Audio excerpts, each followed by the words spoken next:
ஓம் ஆனந்தமயி சைத்தன்யமயி சத்தியமயி பரமே. அனைவருக்கும் அன்பு வணக்கங்கள். பிரம்மாண்ட புராணத்தில் உத்தர பாகத்தில் தேவி லலிதையின் சரித்தமான லலிதோபாக்கியானம் பார்க்கலாம். ஒரு சமயம் முனிஸ்ரேஷ்டரான அகஸ்தியர் தீர்த்த யாத்திரையாய் உலகம் முழுவதும் எல்லா க்ஷேத்திரங்களையும் சுற்றி வந்தார். மக்கள் லோகாயதமான வாழ்க்கையிலேயே ஆர்வம் உள்ளவர்களாகவும் சுயநலவாதிகளாகவும் புலனின்பங்களில் மிகுந்த நாட்டம் கொண்டவராகவும் இருப்பதைக் கண்டு அவருக்கு மிகவும் வருத்தமாக இருந்தது. அவர் அந்த வருத்தத்துடன் காஞ்சி நகர் சென்று திருமாலை குறித்து பல ஆண்டுகள் உலக நன்மைக்காக தவம் செய்தார். அவரது தவத்தில் மகிழ்ந்த மகாவிஷ்ணு அவர் முன் ஹயக்ரீவ வடிவில் தோன்றி அவர் வேண்டும் வரம் என்னவோ என்று கேட்டார். அகத்தியரும் பணிவுடன் மாலவனை நோக்கி பாமர மக்கள் நற்கதி பெறும் எளிய வழியினை கூறி அருள வேண்டும் என்று வேண்டிட, ஹயக்ரீவரும் முன்னர் இந்த கேள்வியை நான் கேட்டபொழுது பரமசிவனால் எனக்கு ஒரு மார்க்கம் உபதேசிக்கப்பட்டது, அதையே உமக்கும் உபதேசிக்கிறேன். இந்த மார்க்கத்தால் அனைவரும் நற்கதி பெற முடியும். அது என்னவென்றால் அனைத்துக்கும் ஆதிகாரணமாக விளங்கும் ஜெகன்மாதா பராசக்தியை பூஜிப்பதாகும். ஜெகன்மாதாவான பராசக்தியின் மேல் பக்தி கொண்டு அவள் ரூபத்தை மனதால் ஸ்மரணம் பண்ணி கொண்டு உளமாற அவளை சரணமடைவது ஒன்று மட்டுமே இதற்கு சிறந்த வழி என்று கூறுகிறார். சிவபெருமானும் அந்த பராசக்தியை தியானித்து சக்தியை இடது பாகத்தில் பெற்று அர்த்தநாரியானார். பிரம்மா முதலான அனைத்து தேவர்களும் அன்னை பராசக்தியை வணங்கியதாலேயே அனைத்து சக்திகளும் பெற்றனர். அதனால் அம்பிகையை வழிபடுவதை தவிர வேறு எளிய வழி எதுவும் இல்லை என்றார். உடனே அகத்தியர் ஆர்வம் மேலிட, பெருமானே, அப்பேற்பட்ட பராசக்தியான அம்பிகை யார்? அவளை எப்படி தெரிந்து கொள்வது? அனைத்தையும் அருள் கூர்ந்து எனக்கு சொல்ல வேண்டும் என்றார். அதற்கு ஹயக்ரீவர், அந்த ஜெகன்மாதாவான அம்பிகை பிறப்பும் இறப்பும் இல்லாதவள், மெய்யறிவால் மட்டுமே அறியத்தக்கவள், எங்கும் நிறைந்த அவள் பிரம்மதேவனின் தவத்தின் பயனாய் வெளிப்பட்டாள். அப்பொழுது அவள் பிரகிருதி என்று அழைக்கப்பட்டாள். அதுதான் அவள் தன்னை வெளிப்படுத்தி காட்டிய முதல் அவதாரம்.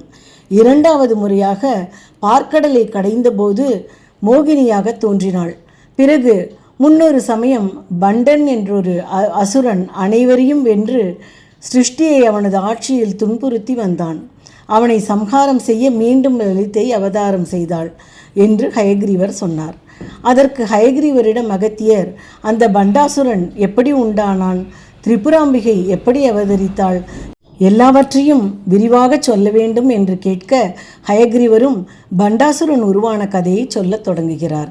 அதற்கு முன்பு தட்சனின் கதையையும் சிவபெருமான் மன்மதனை எரித்த கதையையும் அறிந்து கொண்டால்தான் பண்டாசுரன் எப்படி வந்தான் என்பது தெரியும். அதனால் தட்சனின் கதையை பார்ப்போம். முன்னொரு சமயம் தட்ச பிரஜாபதியின் மகளாக உமையே தாட்சாயினியாக பிறந்தாள். சிறுவயது முதலே ஈசனின் மீது அபார பக்தி கொண்ட தாட்சாயினி கடுமையாக தவம் புரிந்து ஈசனையே மணந்தாள். ஈசனையே மருமகனாக பெறும் பாக்கியம் கிடைத்தும் அதன் அருமை புரியாது தட்சன் செருக்குடன் இருந்தான். ஈசனை அவமதிக்கும் வகையில் ஒரு யாகத்திற்கு ஏற்பாடு செய்தான். தட்சனின் நோக்கம் உணராத தாட்சாயினி ஈசன் தடுத்ததையும் மீறி யாகத்திற்கு சென்றாள். அங்கு அவளுக்கு மகள் என்ற அன்பும் கிடைக்கவில்லை, ஈசனின் மனைவி என்ற மரியாதையும் கிடைக்கவில்லை. போதாததற்கு தட்சன் ஈசனை மேலும் பலவாறு இழிவாய் பேசினான். இது கண்டு பொறுக்காத தாட்சாயினி தட்சனின் மகளாய் தாட்சாயினி என்ற பெயருடன் பிறந்த அந்த பிறவியும் அந்த உடலுமே வேண்டாம் என்று முடிவு செய்தவளாய் தன்னுள் உள்ள யோகாக்னியை கிளப்பி அதில் பிராணத்தியாகம் செய்கிறாள். இதனை கேட்டு பொறுக்க முடியாத ஈசன் கோபத்தால் தன் சடையிலிருந்து வீரபத்ரனை தோற்றுவிக்க அவன் தட்சனின் யாகத்தை கலைத்ததோடு தட்சனின் தலையையும் கொய்தான். பின்னர் ஈசனின் கோபம் தணிந்து தட்சனின் ஆணவத்தை அழித்து உயிர்ப்பித்தான். பிறகு தாட்சாயினியை பிரிந்த ஈசன் பர்வதத்திற்கு சென்று அங்கு ஸ்தானு என்ற ஆசிரமத்தில் தவம் செய்து வந்தார். பற்பல வருடங்களுக்கு பிறகு பர்வதநாதனான இமவானுக்கும் அவனது மனைவி மேனைக்கும் அவர்கள் நெடுங்காலம் செய்த தவத்தின் விளைவாக தாட்சாயினி மீண்டும் பர்வத நந்தினியாய் பார்வதியாய் பிறந்து வளர்ந்து வந்தாள்.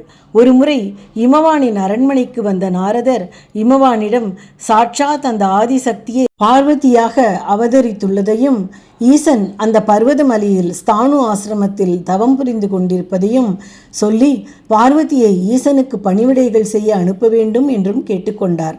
இமவானும் அவ்வாறே செய்ய பார்வதி ஈசனுக்கு பணிவிடைகள் செய்து வந்தாள். இந்த சமயத்தில் தாரகன் என்ற அசுரன் அனைத்து உலகையும் கைப்பற்றி பல கொடுமைகள் செய்து வந்தான்.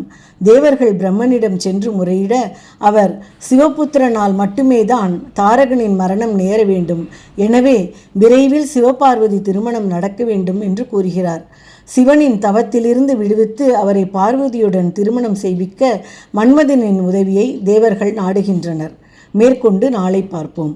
அகத்தியர் அருளிய லலிதா நவரத்னமாலை பாடலுடன் இன்று நிறைவு செய்வோம். ஆக்கும் தொழிலைந்தர நாற்ற நலம் பூக்கும் நகையாள் புவனேஸ்வரி பால் சேர்க்கும் நவரத்தின மாலையினை காக்கும் கணநாயக வாரணமே. மாதா ஜெய ஓம் லலிதாம்பிகையே, மாதா ஜெய ஓம் லலிதாம்பிகையே, மாதா ஜெய ஓம் லலிதாம்பிகையே, மாதா ஜெய ஓம் லலிதாம்பிகையே. கற்றும் தெளியார் காடே கதியாய் கண்மூடி நெடுங்கணவான தவம் பெற்றும் தெரியார் நிலையன் நிலவம் பெருகும் பிழையேன் பேச தகுமோ. பற்றும் வயிர படைவாழ் வயிர பகைவர்க்கெமனாக எடுத்தவளே, வற்றாத அருட்சுனையே வருவாய். மாதா ஜெய ஓம் லலிதாம்பிகையே. மூலக்கணலே சரணம் சரணம், முடியா முதலே சரணம் சரணம், கோலக்கிளியே சரணம் சரணம், குன்றாத ஒளி குவையே சரணம். நீலத்திருமேனியிலே நினைவாய் நினைவற்றெளியே நின்றேன் அருள்வாய். வாலை குமரி வருவாய் வருவாய். மாதா ஜெய ஓம் லலிதாம்பிகையே. முத்தே வருமோ தொழிலாற்றிடவே முன்னின்றருளும் முதல்வி சரணம். வித்தே விளைவே சரணம் சரணம், வேதாந்த நிவாசினியே சரணம். தத்தேரிய நான் தனையன் தாய் நீ, சாகாதவரம் தரவே வருவாய். மத்தேறு ததிக்கினை வாழ்வடையேன். மாதா ஜெய ஓம் லலிதாம்பிகையே. அந்திமயங்கிய வானவிதானம் அன்னை நடம் செய்யும் ஆனந்த மேடை, சிந்தை நிறம் பவளம் பொழிவாரோ, தெம்பொழிலாம் இது செய்தவள் யாரோ. எந்த இடத்தும் மனத்துமிருப்பாள், எண்ணுபவர் கருள் எண்ண மிகுத்தாள். மந்திர வேத மயப்பொருளானாள். மாதா ஜெய ஓம் லலிதாம்பிகையே. காணக்கிடையா கதியானவளே, கருத கிடையா கலையானவளே, பூனக்கிடையா பொலிவானவளே, புனைய கிடையா புதுமை தவளே. நாணித்திரு நாமமும் நின் துதியும் நவிலாதவரை நாடாதவளே, மாணிக்க ஒளி கதிரே வருவாய். மாதா ஜெய ஓம் லலிதாம்பிகையே. மரகத வடிவே சரணம் சரணம், மதுரித பதமே சரணம் சரணம், சுரபதி பனிய திகழ்வாய் சரணம். ஸ்ருதிஜதிலயமே இசையே சரணம். அரகர சிவ என்றடியவர் குழும, அவரருள் பெற அருளமுதே சரணம். வரணவநிதியே சரணம் சரணம், மாதா ஜெய ஓம் லலிதாம்பிகையே.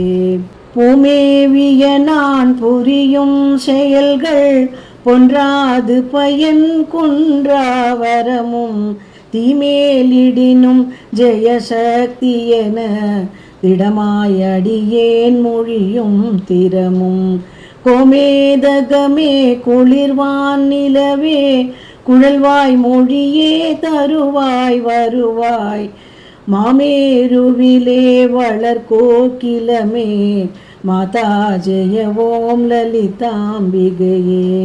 ரஞ்சனி நந்தனி அங்கணி பதும ராகவிலாச வியாபினி அம்பா சஞ்சல ரோக நிவாரணி வாணி சாம்பவி சந்திர கலாதரி ராணி अंजनमेनि अलंकृत पूरणी अमृत स्वरूपिणी नित्य कल्याणी मंजुल मेरु शृंग निवासिनी माता जय ओम ललितांबिगये. வலையொத்த வினை கலையொத்த மனம் மருள பறையாரொலியொத்த விதால் நிலையற்றெளியேன் முடிய தகுமோ நிகழம் துகளாக வரம் தருவாய். அலையற்ற செய்வற்றனுபூதி பெறும் அடியார் முடிவாழ்வைடூரியமே மலையத்துவசன் மகளே வருவாய். மாதா ஜெய ஓம் லலிதாம்பிகையே. மாதா ஜெய ஓம் லலிதாம்பிகையே. மாதா ஜெய ஓம் லலிதாம்பிகையே. மாதா ஜெய ஓம் லலிதாம்பிகையே.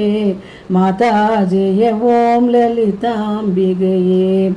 எவர் எத்தினமும் இசைவாய் லலிதா நவரத்தின மாலை நவின்றிடுவார் அவர் அற்புத சக்தியெல்லாம் அடைவார் சிவரத்தினமாய் திகழ்வார் அவரே சிவரத்தினமாய் திகழ்வார் அவரே.